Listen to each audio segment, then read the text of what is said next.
जिस आदमी ने वर्ल्ड ट्रेड सेंटर में हवाई जहाज घुसा दिया, मोहम्मद अता, लंदन स्कूल ऑफ इकोनॉमिक्स का ग्रेजुएट था। ये उसकी बुद्धि थी। क्या फायदा हुआ उस शिक्षा का?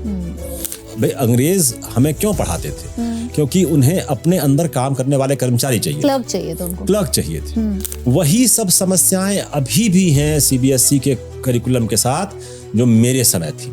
मैथ का वही फियर बच्चों में अभी भी है जो मेरे समय में था। बिल्कुल। आपको पता है कि अमेरिका यूरोप में प्रोफेसर्स वगैरह जो है सबसे हाईएस्ट पेड जॉब्स में से है। उनका ये थॉट है कि ये लोग जो हैं वो हमारी नई पीढ़ी को बनाने वाले हैं। हमारे यहाँ टीचर मतलब जो कुछ ही नहीं कर पाता है वो टीचर बन जाता है।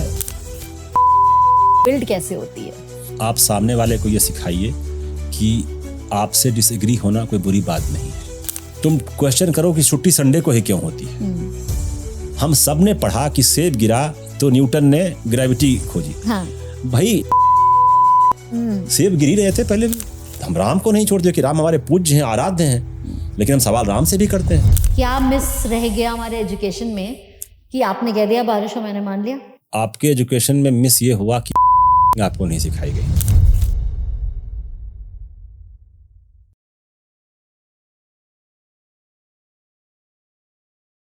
इस पॉडकास्ट को शुरू करने से पहले मेरी आपसे एक छोटी सी रिक्वेस्ट है। सब्सक्राइब बटन और बेल आइकन को क्लिक करिए, क्योंकि आपके ऐसा करते ही आप हमारी कम्युनिटी के पार्ट बन जाते हो। हमारी कम्युनिटी बड़ी हो जाती है और ट्रस्टेबल हो जाती है। ये स्पेशली इम्पॉर्टेंट होता है हमारे गेस्ट के लिए, जिनको हम बहुत मेहनत से अप्रोच करते हैं, और वो जब आते हैं पॉडकास्ट पे तो अपने सालों की इन्फॉर्मेशन आपके साथ शेयर करते हैं, जिसको आप आराम से घर में बैठ के सुन पाते हो। उन गेस्ट के लिए ये इम्पॉर्टेंट होता है कि कौन सुनेगा उनको, कितने लोग सुनेंगे, और ये सवाल का जवाब आप बहुत आसानी से दे सकते हो सब्सक्राइब करके। आपको सिर्फ इतना करना है, बाकी हम देख लेंगे। तो आइए चलते हैं, देखते हैं ये पॉडकास्ट। जब एजुकेशन नहीं होती है तो हम कहते हैं अनएजुकेटेड लोग हैं, यू नो, इसलिए ये किसी की भी मान लेते हैं। आज हम ज़्यादा से ज़्यादा लोग एजुकेटेड ही हैं। तो व्हाट हैपेंड टू एजुकेशन? देखिए, क्या मिस रह गया हमारे एजुकेशन में कि आपने कह दिया बारिश हो मैंने मान लिया?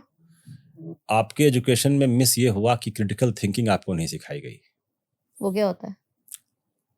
आप कैसे चीज़ों को, इंफॉर्मेशन को गैदर करते हैं, एनालाइज करते हैं, कैसे उन पर विश्वास करते हैं, कैसे उसको मान लेते हैं, ये इसकी ट्रेनिंग हमें नहीं दी गई। अब देखिए, आपने कहा कि एजुकेटेड होना। जिस आदमी ने वर्ल्ड ट्रेड सेंटर में हवाई जहाज घुसा दिया, मोहम्मद अता, लंदन स्कूल ऑफ इकोनॉमिक्स का ग्रेजुएट था वो। मतलब वहां तक तो पहुंचना भी इलीट स्कूल है वो, रेयर है ना। हाँ। वो वहां से पढ़ के आया और उसने तय क्या किया कि मुझे हवाई जहाज घुसा देना है वर्ल्ड ट्रेड सेंटर में। ये उसकी बुद्धि थी। क्या फायदा हुआ उस शिक्षा का?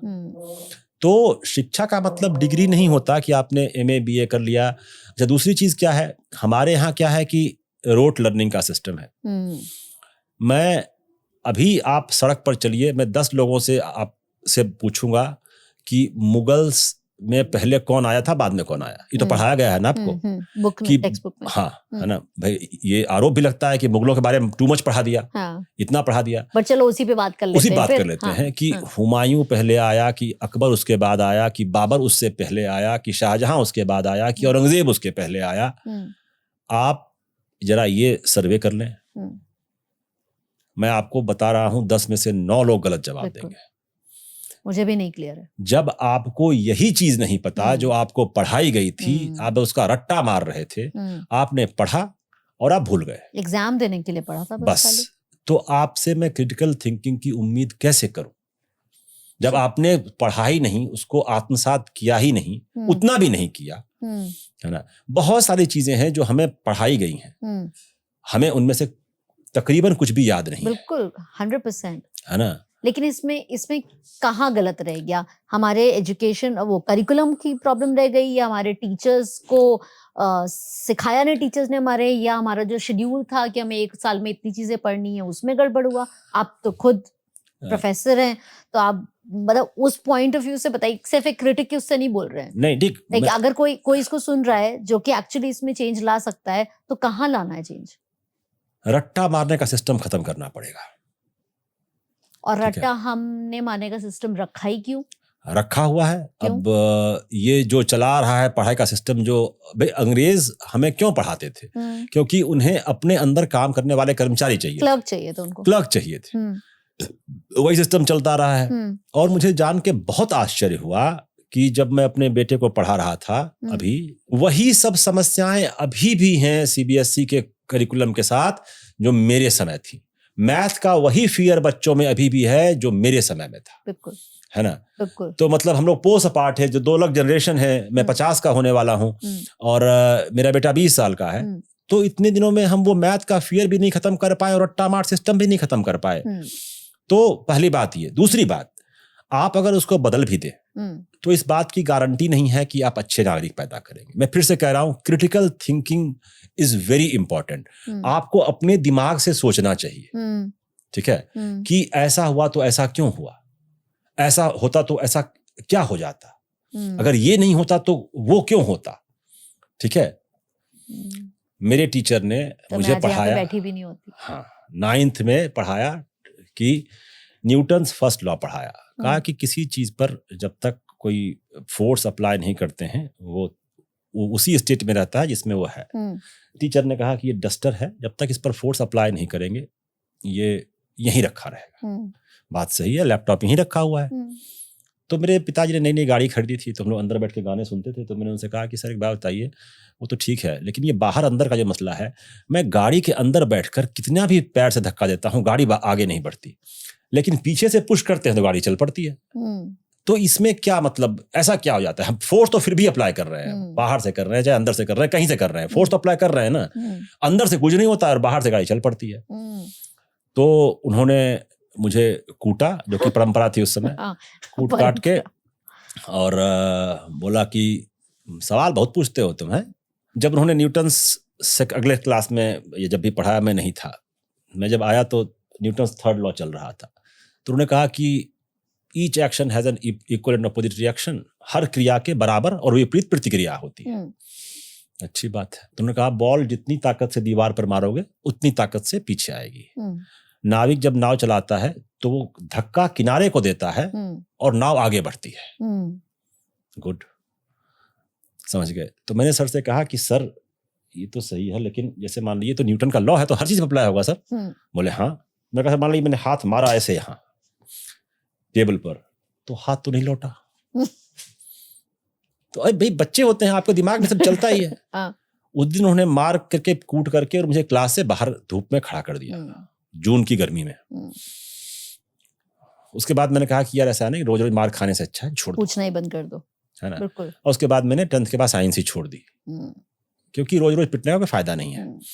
जब तक आपको प्रमोट नहीं किया जाएगा कि तुम सवाल पूछो, है ना, तब तक ये चीज आपके अंदर क्रिटिकल थिंकिंग नहीं आएगी। तो सिस्टम क्यों नहीं चाहता कि हम सवाल पूछें? क्या उनको आंसर्स नहीं आते हैं? मुझे लगता है कि आंसर्स नहीं आते हैं।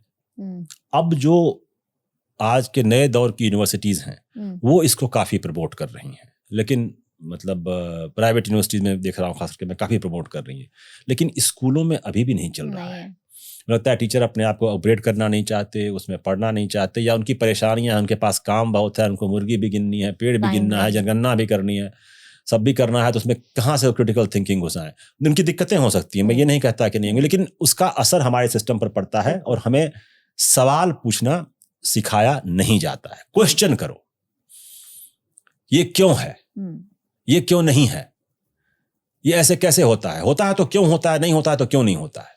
बट जो हमारा जो सिलेबस होता है, जितना हमको 1 साल में पढ़ाने को कहा जाता है बच्चों को, आपको लगता है कि अगर वो आधा कर दिया जाए तो बच्चे क्या इस देश के पीछे रह जाएंगे? देखिए, मुझे लगता है कि सिलेबस कोई बहुत बड़ा मुद्दा नहीं है। Exactly. ठीक है। हम लोग जब 9th 10th में थे तो 9th 10th का कंबाइंड सिलेबस आता था बिहार बोर्ड में। बिहार बोर्ड से मैं पढ़ा हूँ 10th तक, यूपी में भी था। हाँ, तो मैं कहता हूँ चलिए, आपको लगता है कि बच्चों पर प्रेशर बहुत है, तो आपको लगता है जो चीजें किसी ही काम की नहीं है, अब एक तो तय करना बहुत मुश्किल है किसी काम की है कि नहीं, क्या नहीं है ना। तो आप कुछ चीजों को हटा दीजिए। लेकिन बिहार बोर्ड को मैं एग्जाम्पल लूँ उसका, और मैं कहूँ चलिए वो एक्सट्रीम था, तो आप उससे थोड़ा बेहतर कर सकते हैं। जब बराक ओबामा कहते हैं कि भारत और चीन के बच्चे जितना पढ़ते हैं उतना कोई नहीं पढ़ता और अमेरिका को उनसे सीखना चाहिए, तो वो इसी का एग्जाम्पल देते हैं कि हम बहुत फोकस्ड होकर पढ़ाई करते हैं। ठीक है, तो सिलेबस काट छांट के अगर हम 10 ही पेज का कर देंगे तो बहुत कुछ रह जाएगा, फिर आप शिकायत करेंगे ये तो हमें पढ़ाया ही नहीं था, ये तो बताया ही नहीं था। पर वही मैं सोच रही हूँ कि जैसे कि जो टाइम की एक परिभाषा होती है कि टीचर इतनी बिजी होती है कि उसको ये कोर्स भी करना है, जो क्रिटिकल थिंकिंग के पॉइंट ऑफ व्यू से कह रही हूँ कि आपके पास तर्क वितर्क करने का टाइम नहीं होता। ये आर्गुमेंट मैं हर वक्त सुनती हूँ, अभी टाइम नहीं है, अभी टाइम नहीं है, टाइम नहीं है, टाइम माँ बाप के पास टाइम नहीं है, टीचर के पास टाइम नहीं है, टाइम किसी के पास है ही नहीं बच्चे के सवालों का जवाब देने के लिए, क्योंकि कई बार जवाब आपके पास होता नहीं है, आपको ढूंढना पड़ता है। ढूंढने के लिए आपको इंटेंशन चाहिए होता है और समय चाहिए होता है। तो इंटेंशन का तो हम कुछ नहीं कर सकते किसी का, लेकिन समय की जो बात हो रही है कि अगर स्कूल के सिस्टम में आपको साल भर में इतना कुछ पढ़ाना है तो टीचर का एक चैलेंज है कि यार अब मैं तुम्हारे सवालों में कहाँ फंसूंगी या फंसूंगा, मुझे इतना कुछ कंप्लीट करना है। तो अगर इस चीज को आधा कर दिया जाए, एक हाइपोथेटिकल बोल रही नहीं, तो आप सिलेबस घटाने पे क्यों पड़ी हैं? मैं कहता हूँ टीचर का काम कम कर दीजिए, जो एक्स्ट्रा आप काम करा रहे हैं। इलेक्शन की ड्यूटी, हाँ है ना, पेड़ गिनना, मुर्गी गिनना, आप ये सब काम ये अपलोड करो, कितना पढ़ाई, आधे टाइम तो टीचर अपलोड ही कर रहे हैं कि अगर वो आप काम उनका बोझ कम कर दीजिए तो भी हो जाएगा, तो भी काम हो जाएगा। टीचर के पास टाइम होगा कि बच्चे से बात कर सके। भाई 60 बच्चे अगर एक क्लास में हैं तो टीचर 1 मिनट पर बच्चा देगी तो अटेंडेंस का भी टाइम नहीं मिलेगा उसको, है ना। तो अगर हमारा फोकस शिफ्ट हो जाए कि टीचर को फ्री करने में, हाँ, to spend maximum time with students, हाँ, तो अगर हम सिलेबस करिकुलम पे कुछ ना भी काम करें तो हो जाएगा, टीचर के पास इनफ टाइम होगा। दूसरी बात, हाँ,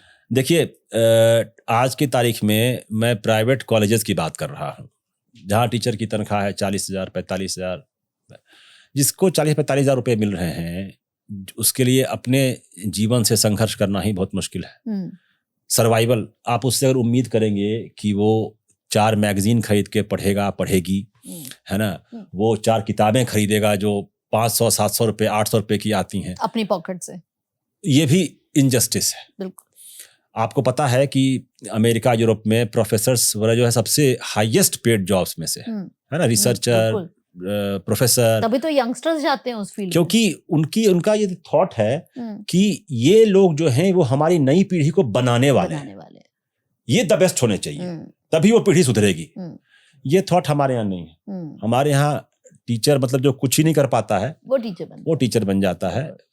तो हमने, और उनको कोई रिस्पेक्ट भी नहीं है, वो पैसा भी नहीं है। मतलब मैं कई बार उनकी टीचर्स की प्रॉब्लम पर मैं खुद पढ़ाया है, मैं देखता था कि इसको 40-45 हजार रुपए मिल रहे हैं, मेट्रो से जाता आता है, घर का किराया देता है, सब्जी भाजी, इसके पास तो अखबार खरीदने का पैसा नहीं बचता होगा, तो उसके पास मोटिवेशन और कहाँ आएगा? वो चाहता भी हो तो कैसे अपग्रेड करेगा अपने आप को? इक्के दुक्के होते हैं जो उसमें से भी निकाल लेते हैं, वो उनका अपना ड्राइव, मेजॉरिटी नहीं कर पाती है ना, वो उसमें उलझी रह जाती है। तो मैं कहता हूं कि टीचर को थोड़ा फ्री कीजिए, काम उनका कम कीजिए, और उनकी तनख्वाहें अगर बेहतर हों तो वो जिसको गढ़ेंगे वो जरूर बेहतर होंगे।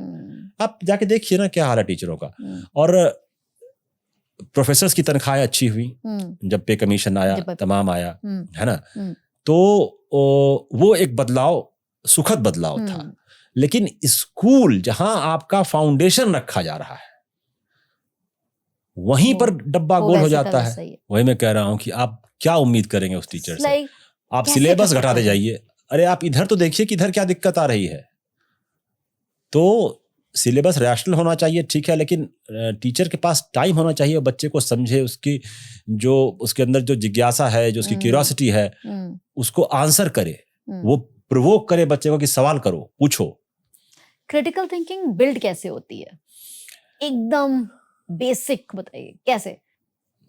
देखिए, सबसे पहली चीज कि आप सामने वाले को ये सिखाइए कि आपसे डिसएग्री होना कोई बुरी बात नहीं है, ठीक।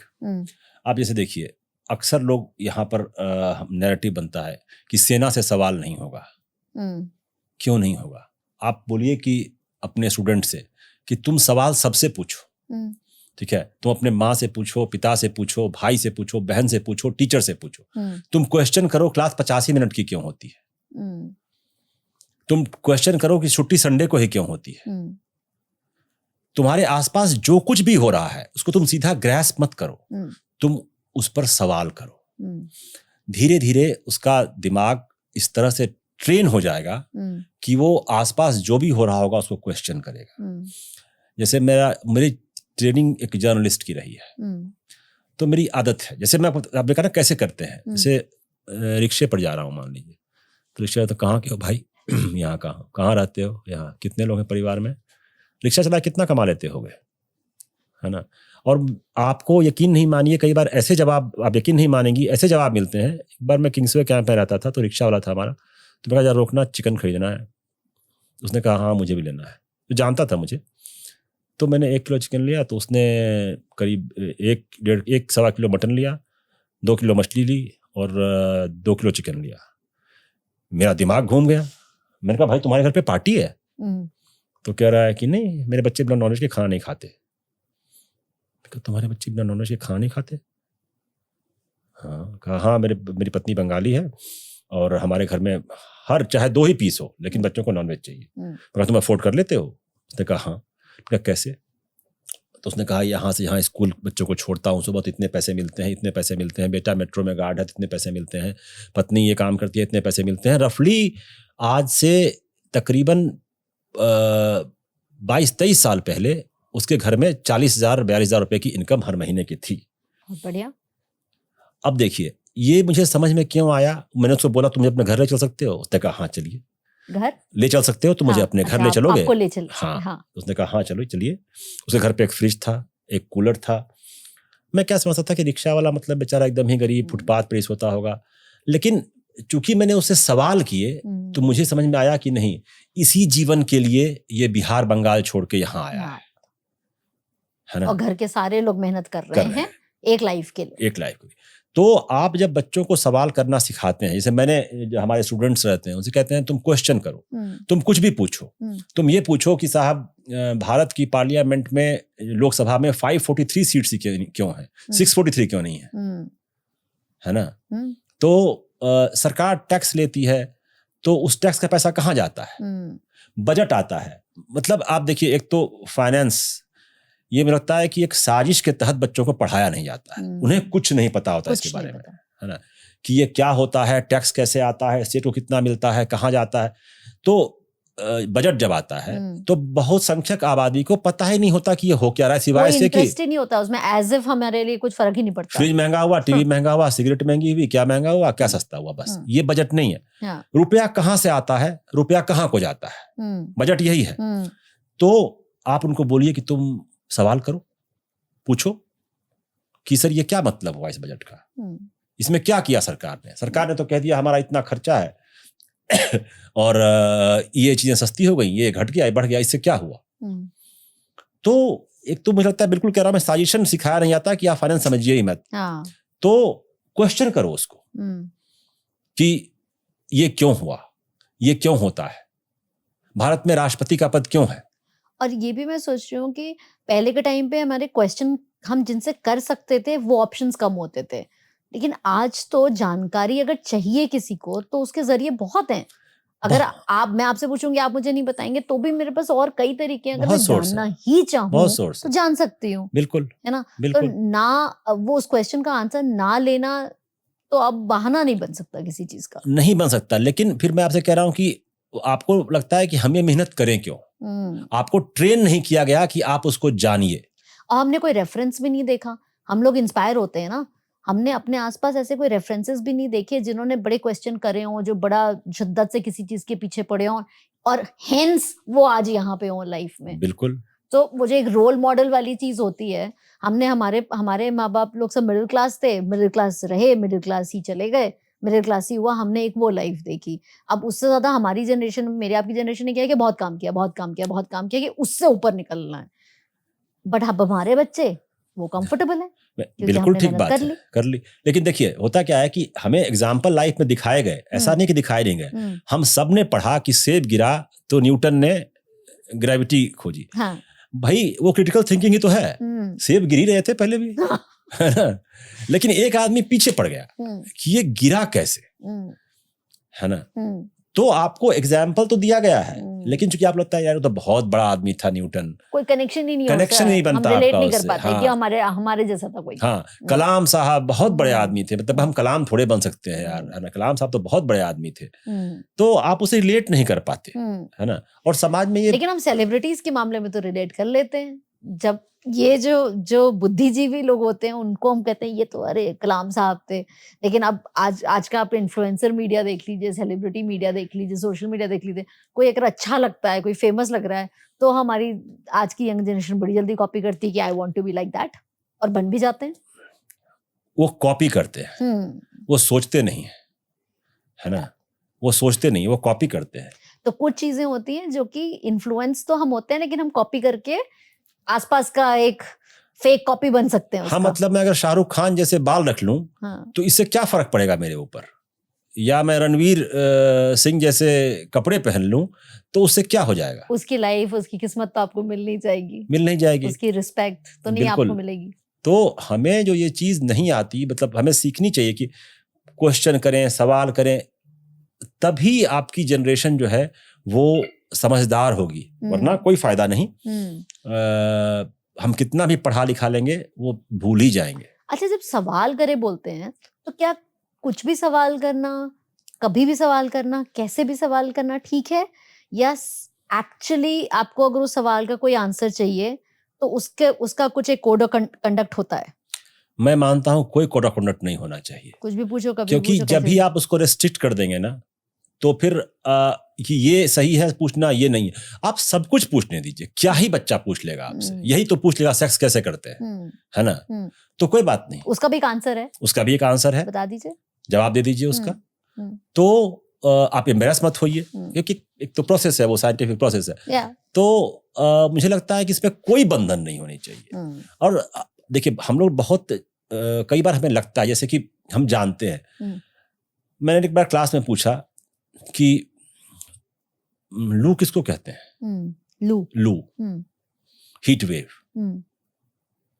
सबने कहा गर्म हवा चलती है। मैं कहा हर गर्म हवा लू थोड़े ना होती है। किसी को नहीं पता था कि लू क्या होती है। और मैं आपको दावे से कहता हूं 100 में 99.5% को नहीं पता हुआ लू क्या होती है। आप पढ़िएगा, इसके बाद बातचीत खत्म करेंगे कि कितने दिनों तक लगातार गर्म हवा चलती रहे तो वो लू की कैटेगरी में आती है।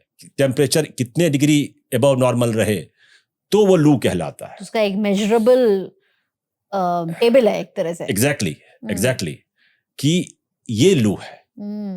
तो आपको, हमें लगता है कि हमें पता ही है। मैं भी गर्म हवा ही सोच रही थी। तो मैं तो कह रहा हूँ नहीं, सही बात है, क्योंकि नहीं सोचा, वैसे पूछा नहीं। हम लोग कई बार जैसे हम लोग जब मीडिया के स्टूडेंट को पढ़ाया करते थे तो हमसे कहते कि पब्लिक को ऐसे लिखो कि पब्लिक के समझ में आए।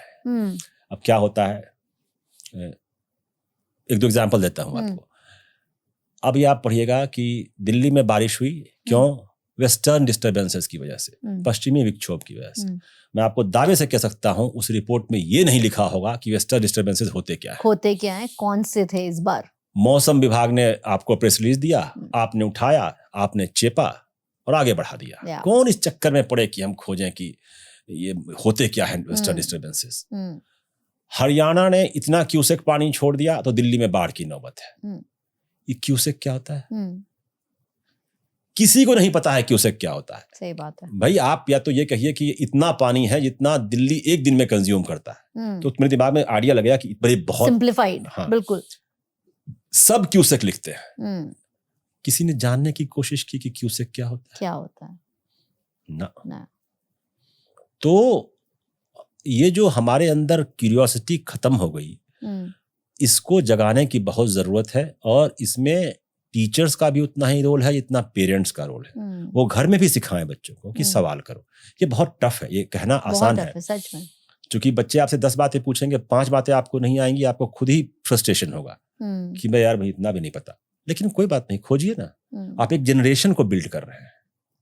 अभी आपको मैं बात करता हूँ छोटी सी, मतलब बच्चों से मैं बात करता हूँ, बच्चों को स्नो और आइस में फर्क नहीं पता होता कि स्नो क्या होता है और आइस क्या होता है। भाई स्नोफॉल होता है, आइस फॉल सुना है कभी? नहीं होता है ना। आप पूछ कर देखिए कि स्नो और आइस में क्या फर्क है। कितने लोग बता पाते हैं? आप सर्वे कीजिए अपने आसपास कि ये दोनों अलग अलग कैसे हैं। दोनों तो बर्फी हैं, हिंदी में बर्फी कहलाते बर्फी हैं, बोलेंगे दोनों को, है ना, लेकिन स्नो है और आइस है। आप खाली ये सर्वे करके देखिए कि कितने लोग आपको ये बता पाते हैं कि भारत कितना लंबा है और कितना चौड़ा है। बहुत बुनियादी सवाल है ये तो। इसमें तो कोई रॉकेट, जिस देश में हम रहते हैं उसकी चौहद्दी कितनी है, और इसमें कोई दो आंसर्स हो नहीं सकते, एक ही मिलेगा, है ना।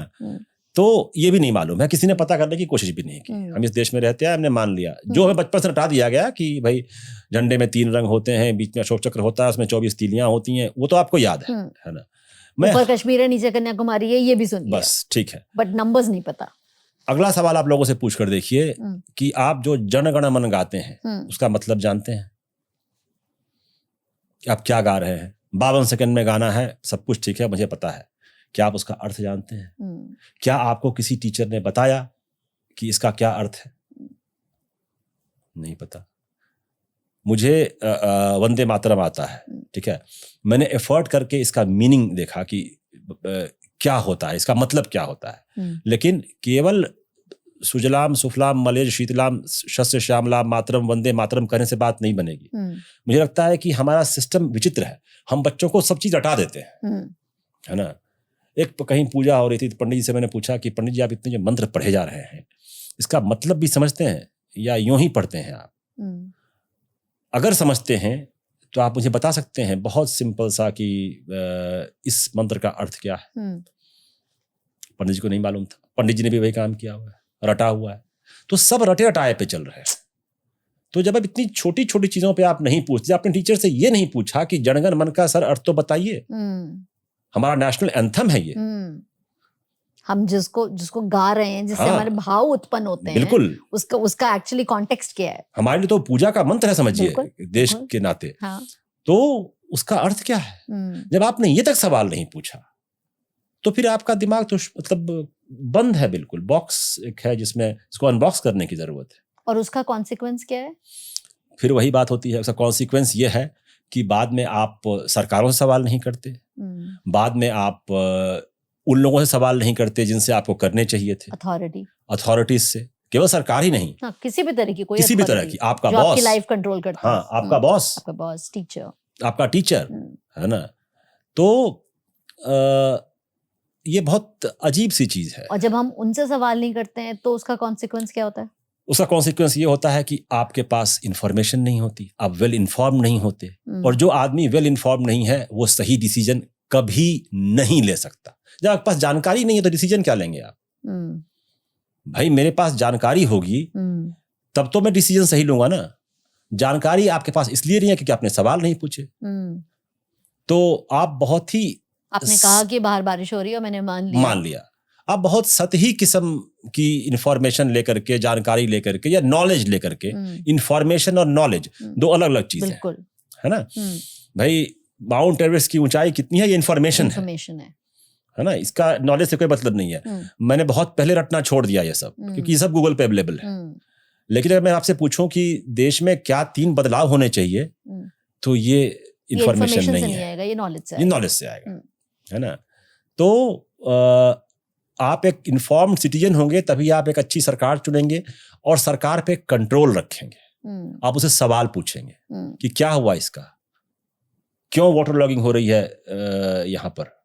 लेकिन आपको जब उसके बारे में पता ही नहीं, इन चीज़ों के बारे में, तो आप एक लेस इन्फॉर्म्ड सिटीजन हैं जो अपनी सरकार से भी सवाल नहीं पूछ सकता। बट फियर का भी एक रोल होता है। देखिए, फिर मैं वही बात कहूंगा, इसके भी रूट कॉज में यही सब चीजें हैं। क्या? अब आपको फियर है, किससे है? किसी एसडीएम से, किसी डीएम से। आपको क्या पता है कि वो उस पोस्ट पर क्यों है? किसी ने बताया आपको? क्या पढ़ाई लिखाई करी, कंपटीशन में एग्जाम पास करे तो आ गए वो उस पद पर है आपकी सेवा करने के लिए। ये किसी ने बताया आपको? जिस दिन आपको ये समझ में आ जाएगा कि प्रधानमंत्री को, मंत्री को मैंने चुना है, मेरे वोट से वो प्रधानमंत्री, मंत्री, विधायक, एमपी हैं, उनके वोट से मैं नहीं हूं। एक फोटो मैंने देखी थी लंदन के ट्यूब में, लंदन की जो मेट्रो है उसको ट्यूब कहते हैं। एक लंदन में ऐसा अक्सर होता है, कई बार जैम लगता है तो प्राइम मिनिस्टर ट्यूब ले लेते हैं कहीं जाने के लिए।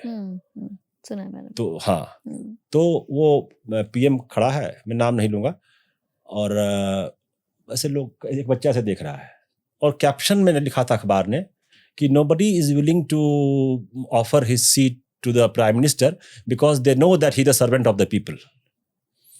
ठीक है, उन्हें सिखाया गया है कि तुम्हारा प्रधानमंत्री तुम्हारी सेवा करने के लिए है, he is the servant of the people. अगर आपको ये पता होगा कि इस डीएम का काम या इस एसडीएम का काम मेरी सेवा करना है, वो मुझ पे एहसान नहीं कर रहा है, तो आपका डर खत्म हो जाएगा। हम लोग भारतीय लोग क्या करते हैं, हम लोग डर का सिस्टम बनाते हैं। जब बच्चा छोटा होता है, पुलिस से पकड़वा देंगे ये काम नहीं करोगे तो, बिल्कुल। ठीक है। मेरी बहन रहती है जर्मनी में, उसने भी ऐसा किया एक बार। तो पुलिस वाला ये तो नहीं समझा कि वो क्या बोल रही है, लेकिन वो समझ गया बार बार दिखाने से। तो उसने आके उसको टोका, उसने कहा बच्चे के मन में पुलिस का फियर मत क्रिएट कीजिएगा। पता है क्यों? क्योंकि कल जब ये किसी मुसीबत में होगा तो ये हमारे पास नहीं आएगा, क्योंकि हमसे डरेगा। जबकि जब ये मुसीबत में हो तो इसको हमारे पास आना चाहिए, तभी हमारा पर्पस पूरा होता है। हम इसी के लिए हैं। तो आप देखिए वो शिक्षा का जब स्तर क्या है कि वहां पुलिस वाले को भी ट्रेन किया गया है कि आपको डराना नहीं है, प्रोटेक्ट करना है। और नागरिक जब मुसीबत में होगा तो वो आपके पास इस उम्मीद में आना चाहिए कि आप हेल्प करेंगे, ठीक है। और बच्चे को भी सिखाया गया है कि उसे डरना नहीं है, उसका काम तुम्हारी हेल्प करना है। तो अगर हमारा ये माइंडसेट होगा तो हमें किसी भी पावर में बैठे हुए आदमी से क्यों डर लगेगा। पर हम राम को नहीं छोड़ते कि राम हमारे पूज्य हैं, आराध्य हैं, लेकिन हम सवाल राम से भी करते हैं। ये तो ब्यूटी रही है इस देश की। सो जर्नलिज्म का रोल आज के टाइम में, तो हम ज्यादातर लोगों ने मान लिया है कि जर्नलिज्म बायस्ड है, जर्नलिस्ट खुद डरा हुआ है, और जो जर्नलिस्ट हिम्मत करते भी हैं वो बहुत ज्यादा चलते नहीं हैं। देखिए, जब हम लोग जर्नलिज्म की ट्रेनिंग ले रहे थे, वी वर वेरी फॉर्चुनेट कि हमें दुनिया भर से ट्रेनर्स ट्रेनिंग देने आए थे। तब स्टार न्यूज़ था जो कि रूपर्ट मर्डॉक की कंपनी थी, और स्काई न्यूज़ से, लंदन से, यहाँ से लोग। तो हमें जो चीज़ सिखाई जाती थी कि देखो ये जो स्काई न्यूज़ शायद था उसकी ही ये या फॉक्स न्यूज़, मुझे याद नहीं है फॉक्स था या स्टार था, ये स्काई न्यूज़ था, उसकी पंच लाइन थी, फॉक्स न्यूज़ की थी शायद, वी रिपोर्ट यू डिसाइड। ठीक है, मतलब हमारा काम देखिए फैक्ट रखना है, बाकी तय आप कर लीजिए। ठीक है। ओवर द टाइम जर्नलिज्म में चीज बदली। अब फैक्ट से काम नहीं चल रहा है। अब फैक्ट मेरे पास बताने को दसियों लोग हैं, आपके पास कोई ओपिनियन है? अब जर्नलिज्म ट्रांसफॉर्म हो गया है, अब जर्नलिज्म ओपिनियनेटेड हो गया है।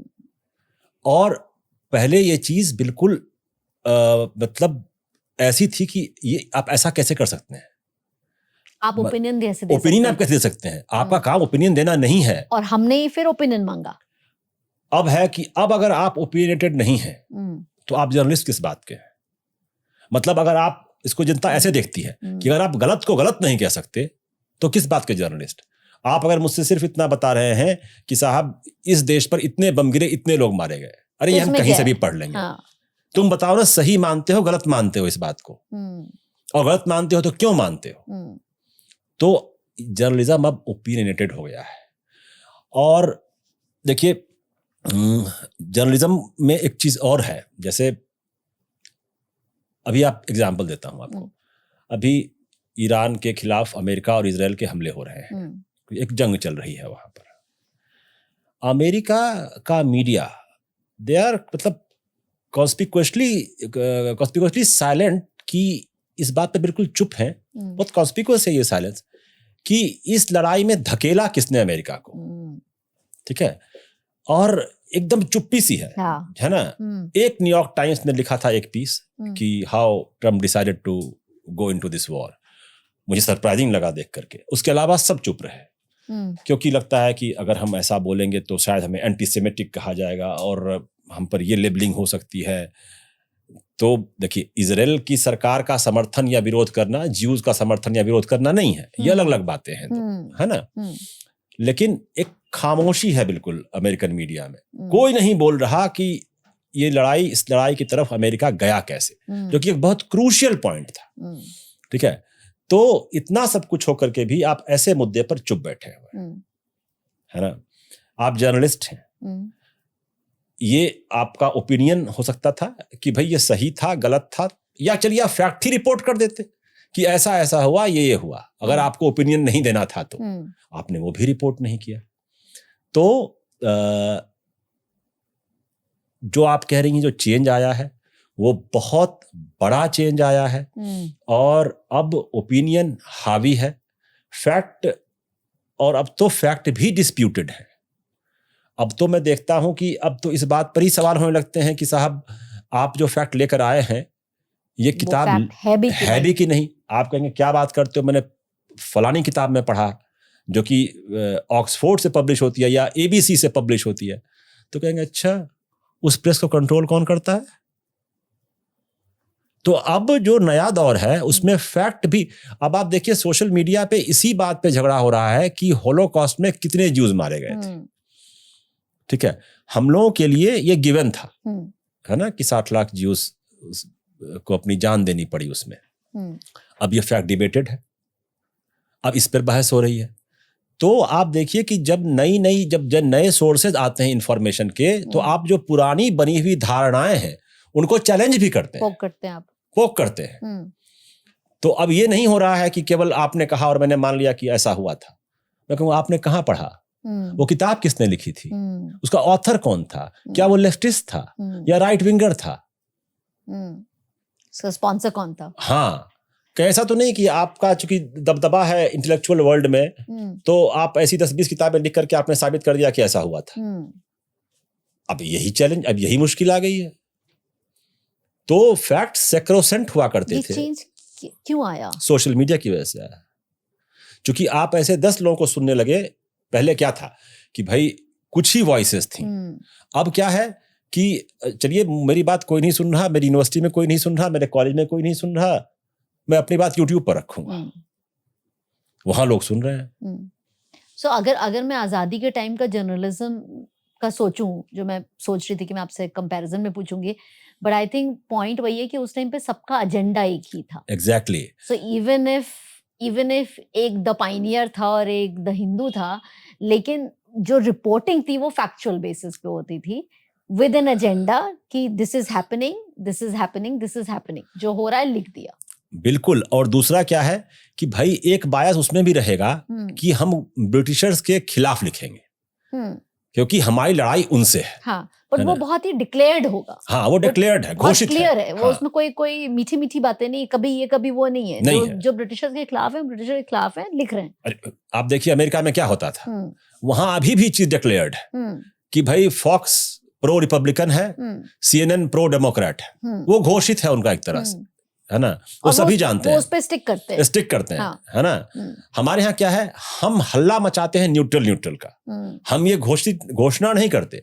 हमारा क्या है कि हमारे यहाँ नहीं, सब न्यूट्रल है। हम कहेंगे हम एक न्यूट्रल पत्रकार है, हम किसी का पक्ष नहीं ले रहे, लेकिन हम आपको बताना चाहते हैं कि सो। अरे तो बोल ही दो कि ले रहे हैं, लेट्स बी ऑनेस्ट, है ना, कि भाई हम इसका पक्ष ले रहे हैं, ठीक है, हमारा पक्ष ये है, हाँ हमारा पक्ष ये है, कैसा होना चाहिए, तो ठीक है। तो ये ज्यादा खतरनाक है कि अब आपको आप न्यूट्रल कह करके और आप एक किसी पार्टी का एजेंडा प्रमोट कर रहे हैं, है ना, चाहे वो कांग्रेस का हो, चाहे बीजेपी का हो, टीएमसी का हो, डीएमके का हो, किसी का हो। वो तो बहुत ही बड़ा फसाड है ना। फसाड है, बोल दो यार। आप मुंह सामने से ये कन्विंस कर रहे हो कि मेरा कोई एजेंडा नहीं है, और एजेंडा है भी, और बहुत डीप रूटेड है, और आपने कम्युनिकेट भी कर दिया। हर आदमी कहता है हम निष्पक्ष पत्रकारिता कर रहे हैं। अरे कोई जरूरत नहीं है झूठ बोलने की यार, बोल दो ना कि हम पक्ष लेके कर रहे हैं, क्या हो गया। अब लोगों को चूज करने तो आपके साथ आना चाहते हैं कि नहीं आना चाहते। बिल्कुल बिल्कुल। आपकी अगर बात में सही हो, गलत हो, जो भी हो, फिर then let it proceed with that. मुझे मेरा मानना है कि ये ज्यादा अच्छा फॉर्मूला है कि हम ईमानदारी से कहें कि जी हम सरकार के साथ खड़े हैं, या हम इस मुद्दे पर विपक्ष के साथ खड़े हैं। हमारा मानना है कि ये गलत है। पहले एक ट्रेंड था कि जिसको कुछ कर सकता था वो इंडिया से बाहर चला जाता था, है ना। फिर अभी एक ये ट्रेंड आया कि नहीं, इंडिया को भी कंसिडर करा जा रहा है। तो जो इंडिया की स्टोरी है, कि इंडिया में सब कुछ अच्छा हो रहा है, we are doing well and we are progressing, what will you tell this to the young people? What is your thought of that? देखिए, India is a land of opportunities, अगले 5 साल कम से कम भारत के हैं। बस हम नहीं मतलब अब मैं उतना लंबा तो नहीं देख सकता, लेकिन हम इकोनॉमिकली मतलब फास्टेस्ट ग्रोइंग मेजर इकोनॉमी है दुनिया के, हम तेजी से ग्रो कर रहे हैं, अपॉर्चुनिटीज हैं। तो अगर आप भारत में रहकर काम करना चाहते हैं तो कोई गड़बड़ नहीं है इसमें, ठीक है। भारत में जो एक चीज मुझे थोड़ा सा खलती है वो है कि हमारा एजुकेशन पर से फोकस खिसक गया है, ठीक है। हमको एजुकेशन, रिसर्च एंड डेवलपमेंट, इन सब चीज़ों पर से हमारा फोकस खिसक गया है। आप देखिए, मैं खुद भारतीय हूँ और भारत जाहिर सी बात है तरक्की करता है तो गर्व होता है आपको। हम एआई में काफ़ी पीछे चल रहे हैं, है ना, हम पीछे चल रहे हैं काफ़ी। अभी सरकार ने एक हफ्ते पहले मैं रिपोर्ट पढ़ रहा था कि कहा है कि जो क्रिटिकल सेक्टर्स हैं जैसे कि एनर्जी है, बैंकिंग है, ये सब इंडिया बेस्ड क्लाउड सिस्टम पर शिफ्ट हों। क्योंकि अभी एक हुआ था जब नायरा एनर्जी है, उसको जब सैंक्शन किया वेस्ट ने, तो माइक्रोसॉफ्ट ने उसको अपने क्लाउड पे ब्लॉक कर दिया। नतीजा ये हुआ कि नायरा एनर्जी जो कि पेट्रोलियम कंपनी है रशिया की, वो अपना ही डेटा खुद ही एक्सेस नहीं कर सकती। डेटा उसका है ना, एम्प्लॉयज उसके हैं, वो उसके लिए पे कर रही है सर्विस के लिए, लेकिन उसको माइक्रोसॉफ्ट ने ब्लॉक कर दिया क्योंकि सैंक्शन लगा दिया तो ब्लॉक कर दिया। फिर हल्ला मचा, सरकार ने कहा, तो फिर उन्होंने उसको खोला। तो सरकार ने कहा कि भाई इस पर शिफ्ट करना चाहिए। मुझे लगता है ये शिफ्ट बहुत पहले होना चाहिए था। हम अभी तक अगर हम गूगल का, अमेजॉन का या माइक्रोसॉफ्ट का क्लाउड यूज कर रहे हैं तो मैं मानता हूं कि हम पिछड़ रहे हैं। तो हमने इतने सालों का डेटा तो सब दे दिया और उनके क्लाउड पर अभी भी है। अभी भी कोई ऐसा क्लाउड सिस्टम हमारे पास नहीं है जो ग्लोबली एक्सेप्टेड हो, है ना।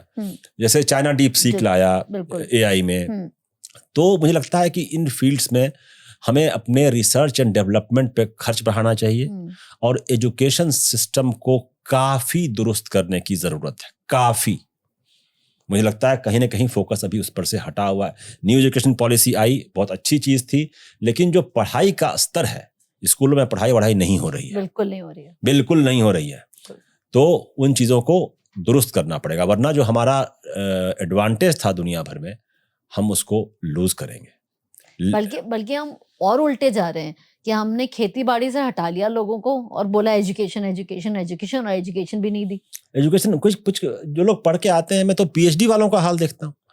मतलब एक इंग्लिश पीएचडी से मैं मिला, मैं नाम तो नहीं बताऊंगा जाहिरा तौर पर, उनसे अगर मैं ये कह दूं कि जो हम बचपन में चिट्ठी लिखते थे प्रिंसिपल को छुट्टी के लिए, leave application to the principal, वो मैं दावे से कह सकता हूं शुद्ध नहीं लिख सकती वाला है। बिल्कुल। और वो इंग्लिश में पीएचडी है। तो ऐसी एजुकेशन का क्या करना है? उस पर हमें बहुत फोकस करना चाहिए, एजुकेशन पर और R&D पर, रिसर्च एंड डेवलपमेंट पर सरकार को एक बड़ा हिस्सा खर्च करना चाहिए। तो मतलब मैं फिर से कह रहा हूं, हमारे ही लोग बाहर जाके अच्छा करते हैं, टैलेंट तो कूट के भरा हुआ है हमारे अंदर, लेकिन उनको जहां मौके मिलते हैं वहां वो जाके रहते हैं और काम करते हैं। सबकी चॉइस है। तो what is good education? Good education में, जैसे आप स्कूलों की बात मैं कर रहा हूं आपसे, आप एक सर्वे कीजिए, किसी स्कूल में कुछ पढ़ाई नहीं हो रही है, जितनी पहले होती थी उतनी भी नहीं हो रही है, उसका 1/3 भी नहीं हो रही है। तो हमने अब NEP अच्छी चीज आई है, इसका काफी मतलब पॉजिटिव चीज सरकार लाई है, ये उसको इम्प्लीमेंट करें और एजुकेशन सिस्टम को चेंज करें। प्लस जो हमारे टीचर्स ने क्लास में पढ़ाना छोड़ दिया, और मैं आपसे कह रहा हूं ये चीज कोविड के बाद बहुत ज्यादा हुई है, बहुत ज्यादा हुई है। इसको फिर से ढर्रे पर लाना होगा। जो पढ़ाई लिखाई का हमारा सिस्टम था, रोट लर्निंग खत्म करके एक्सपीरियंस शेयरिंग है, एक्टिव एग्जांपल्स के साथ, एग्जैक्टली तर्क वितर्क के साथ पढ़ाना, लॉजिक बताना, और क्लासरूम में टीचिंग होनी चाहिए। वो नहीं रही है कहीं पर। बहुत बुरा हाल है स्कूलों का। बच्चों से बात करता हूँ, बहुत बुरा हाल है। सारे पेरेंट्स से बात करता हूँ, पेरेंट्स सब कहते हैं बहुत अच्छा स्कूल है, बहुत अच्छा स्कूल है, क्योंकि वो ईगो का सवाल होता है पेरेंट के, बच्चों का, डाला है तो अच्छा। बच्चे से पूछता हूँ अकेले में कि क्लास में पढ़ाई होती है? नहीं, केमिस्ट्री के टीचर आते हैं 20 मिनट में चले जाते हैं। मतलब ये क्या हो क्या गया स्कूलों को? तो वो दुरुस्त करना होगा, प्लस रिसर्च एंड डेवलपमेंट पर खर्च बढ़ाना होगा। रिसर्च और डेवलपमेंट में इंडिया में फोकस तो था, आप देखिए कि अपने जीडीपी का आप कितना % खर्च करते हैं। नहीं, अब तो नहीं है, बट आज़ादी के बाद था तो हमारा डीआरडीओ बना, देखिए हमारा साराभाई इसका पूरा रिसर्च विंग बना, साइंस पे फोकस हुआ, कॉलेजेस बने, आईआईटीज बने, आईआईएम्स बने, एनआईडीज बने, बिल्कुल बने। और ये सारे कुछ रिसर्च पे फोकस होके बने, क्योंकि पहले से कोई पेडागोजी थी नहीं जिसके ऊपर आपने लिया, आपने एक सिस्टम बिल्ड सेट किया, बिल्ड किया, और वो रिसर्च पे बिल्ड किया, फिर छूट गया। अब उसको आगे बढ़ाना होगा, और ऐसे टाइम में आपका रिसर्च पर खर्चा जीडीपी का कम से कम 2.5-3% होना चाहिए। मुझे डेटा पक्के तौर पर याद नहीं, लेकिन मुझे लगता है शायद इंडिया 0.7% खर्च करता है। आप जब देखेंगे चाइना को, देखिए चाइना बहुत कहाँ से कहाँ पहुँच गया। चाइना का 3-4% जाता है, और चाइना की जीडीपी कितनी बड़ी है, रफली 18 ट्रिलियन है, 18-19 ट्रिलियन है। उसका हम रफली 4.5 ट्रिलियन के आसपास हैं, तो उसका वो इतना % खर्च करते हैं। तो हमारे यहाँ भी वर्ल्ड क्लास यूनिवर्सिटी हो सकती है। नहीं तो हुआ क्या, हम भटक गए। हाँ, हम भटक गए। हमें लगा कि ये थोड़ा सा शॉर्टकट है, ये हमें वहीं ले जाएगा जहाँ पे इतना लंबा रास्ता लेके जाएगा। मुझे ये समझ नहीं आया, फ्रैंकली बताऊं, मेरे पास इस बात का कोई जवाब नहीं है कि हमने ये रास्ता क्यों छोड़ा। क्योंकि आप 0.7% अगर R&D पर खर्च करेंगे तो फिर तो दिक्कत होगी। मतलब मुझे भी, और जीडीपी पे आप कितना खर्च करते हैं? मैं भी सोचती हूँ कि ऐसा भी नहीं कि कभी था ही नहीं अपने देश में, अपने था, हमें समझ थी इन चीजों की, फिर कहीं पे जाके रह गया थी। और हमारे यहाँ की पढ़ाई लिखाई बहुत अच्छी थी, बहुत मतलब मैं बताऊं कि मेरे जो टीचर्स रहे स्कूलों में, हालांकि तब तक तो पढ़ाई लिखाई का कल्चर खत्म होने लगा था बिहार में, लेकिन मतलब उनकी नॉलेज बहुतों की, कई सारे, मतलब 60-70-80% की नॉलेज बहुत सॉलिड थी। मतलब टीचर जब पढ़ाते थे, हिंदी के टीचर, तो आंख बंद करके पढ़ाते थे, वो इतना डूब के पढ़ाते थे। या जब हमारे जो हमें सिविक साइंस बोलते हैं ना, क्या बोलते हैं, तो नागरिक शास्त्र, तो उसके टीचर थे। मतलब वो जब हमें भारत का सिस्टम समझाते थे कि कैसे चुना जाता है राष्ट्रपति, प्रधानमंत्री, क्या रोल होता है, lower house, upper house, Rajya Sabha, Lok Sabha, तो उनकी पकड़ दिखती थी।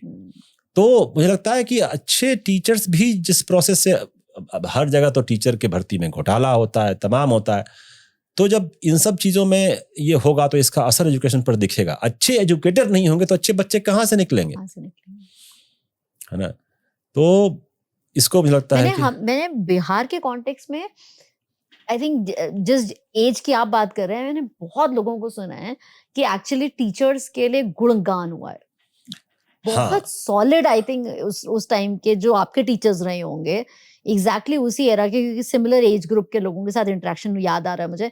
सब बोलते थे, चाहे उनके पिताजी खुद टीचर रहे हों, चाहे उनके टीचर रहे हों, पर सब ये बोलते थे कि मतलब ठोस थे, ठोस, अपने सब्जेक्ट में आप उनको हिला नहीं सकते थे, ठोस, बहुत उसूल सिद्धांत वाले। मतलब मेरे दादाजी जिस स्कूल में प्रिंसिपल होकर रिटायर हुए, उसमें मेरे पिताजी भी पढ़ते थे। अच्छा। लेकिन और 9.5 किलोमीटर स्कूल वहाँ था, 9.5 किलोमीटर्स रफली। वो मेरे पिताजी को कभी साइकिल पर बिठा कर नहीं ले गए, बोले स्कूल से बाहर, ऐसे घर से बाहर, हम टीचर हैं और आप स्टूडेंट हैं, वैसे ही आइए, ये फेवर नहीं मिलेगा, पैदल आइए। मेरे पिताजी कहते हैं कि जब हम लोग इतना लंबा गर्मी में जाते थे और कहीं रास्ते में कोई गांव का आदमी मिल गया जो 2-4 किलोमीटर साइकिल पे छोड़ दिया, और तथा आज तो पता नहीं क्या हो गया। तो एक उनका उसूल था, पढ़े लिखे लोग थे। और फिर वो संभाव में लगता है कि 90s के बाद वो सिस्टम पता नहीं कैसे खत्म हो गया, क्या हुआ। लेकिन मैं फिर से कहता हूं कि नॉर्थ के मुकाबले साउथ में ये चीज अभी भी बहुत अच्छी है। उनका एजुकेशन सिस्टम बहुत बहुत अच्छा है, बहुत अच्छा है। उनका फोकस, ये हम नॉर्थ वालों का ही खिसका है फोकस ज्यादा। साउथ के एजुकेशन सिस्टम की मैं अभी भी तारीफ करूंगा, उनका पढ़ाई पर बहुत फोकस है, सच में। इसीलिए आप जब यूएस की फ्लाइट में बैठते हैं, इवन दिल्ली से, तो आप देखते हैं कि अधिकतर लोग कहाँ से होते हैं, जिनके बच्चे, मतलब आप देखिए कि जो वो अमेरिका का जो सॉफ्टवेयर वर्क फोर्स है, उसमें कितना परसेंटेज कहाँ का है, आप देख लीजिए, खुद देख लीजिए।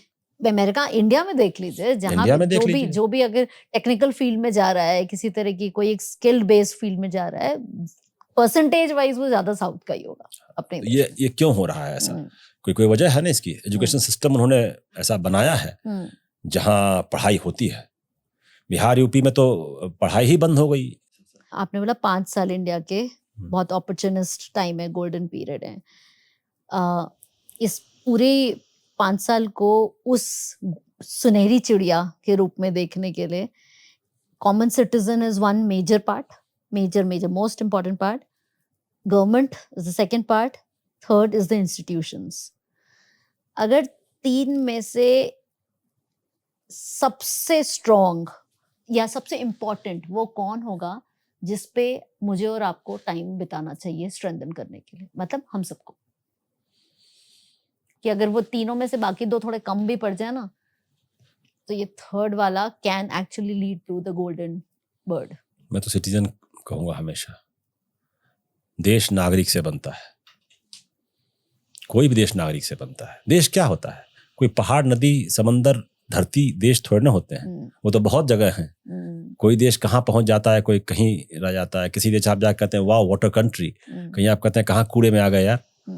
तो देश तो नागरिकों से बनता है। तो मुझे अगर स्ट्रेंथन करना होगा तो मैं नागरिक को करूंगा डेफिनेटली। नागरिक, citizens will take care of the institution and the government. They choose the government and they are the custodians of the institutions for sure. So that means हम जहाँ खड़े हैं हम हमारी वजह से खड़े हैं। बिल्कुल खड़े हैं अपनी वजह से। और हम जहाँ जाएंगे अपनी वजह से जाएंगे। बिल्कुल, हम नागरिक हैं इस देश के। ना गवर्नमेंट ना इंस्टीट्यूशंस, वो हमारे बनाए हुए हैं, वो हमने खड़े किए हैं। उन्होंने हमें थोड़े खड़ा किया है, हमने उन्हें खड़ा किया है। और पूरे देश ने खड़ा किया है, किसी मैंने नहीं खड़ा किया है, हम सब ने मिलकर खड़ा किया है। हम सारे सिटीजन। बिल्कुल, absolutely. Thank you very much. Thank you, बहुत मजा आया आपसे बात करके। मुझे बहुत मजा आया।